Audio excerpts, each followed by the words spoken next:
Je vais vous présenter maintenant une deuxième map qui raconte exactement la même chose que la séquence précédente sur créer une map. Et cette map, je l'avais réalisée il y a quelques années lors d'une formation. Donc celle-ci, je ne vais pas pouvoir la faire défiler comme PowerPoint puisque c'est une version papier. Donc vous voyez au centre, j'avais marqué principe de construction.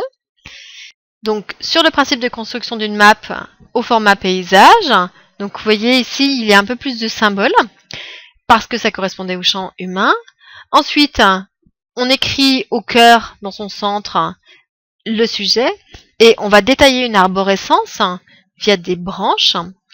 Et donc ces branches ici, elles sont soit principales, soit secondaires. Donc branche principale, c'est les premières ici, format paysage centre. Format secondaire, c'est lorsque on veut aller dans une sous-idée. On essaye d'en avoir maximum 9. C'est vrai que sinon, on préfère faire des sous-maps. C'est-à-dire qu'on va extraire des petites parties, puis on va les redétailler, redévelopper pour bien arriver à tout dire et tout expliciter ce que l'on souhaite.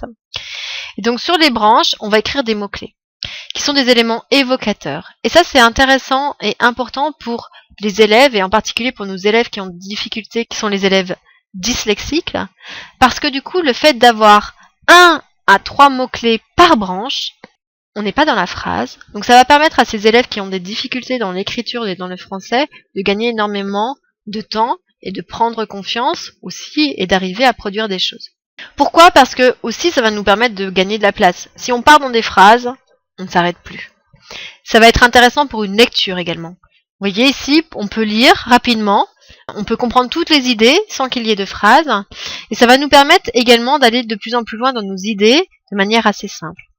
On écrit sur les lignes de manière horizontale et on peut, si l'on veut, inclure des petits symboles, des dessins, ou seulement substituer le mot et utiliser que des symboles.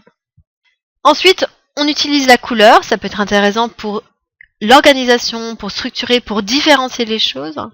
Et puis au niveau de l'organisation, on peut également utiliser des chiffres. Là, je vous rappelle l'ordre de lecture, j'avais utilisé la flèche, mais j'ai commencé à lire cette branche, 1, 2, 3, 4, 5, on tourne bien dans ce sens-là. Je peux imposer un ordre différent en utilisant les chiffres. Et je vais pouvoir utiliser un code couleur, ça je vous le montrerai dans une autre map, en utilisant jaune urgent, important en orange et rose réalisé, mais ça je vous détaillerai ça plus loin. Et à l'intérieur de la map, ce qui est intéressant, c'est de faire des liens, des connexions entre les idées. On peut utiliser des cadres, des bulles, utiliser un système de lignes, de flèches, de double flèches.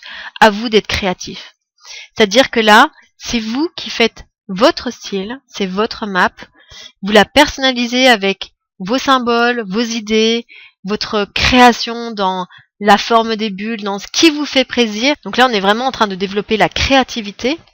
Et on peut également utiliser des logiciels pour créer ces maps, mais c'est vrai que du coup, ça prend beaucoup de temps de création, mais il y a un autre rendu également dans le visuel. Donc vous voyez, sur les deux maps présentées, deux manières complètement différentes de faire, mais pour moi, je suis contente puisque, à travers ces deux maps, je vous ai exposé tout ce que j'avais envie de vous dire sur le principe de création d'une map.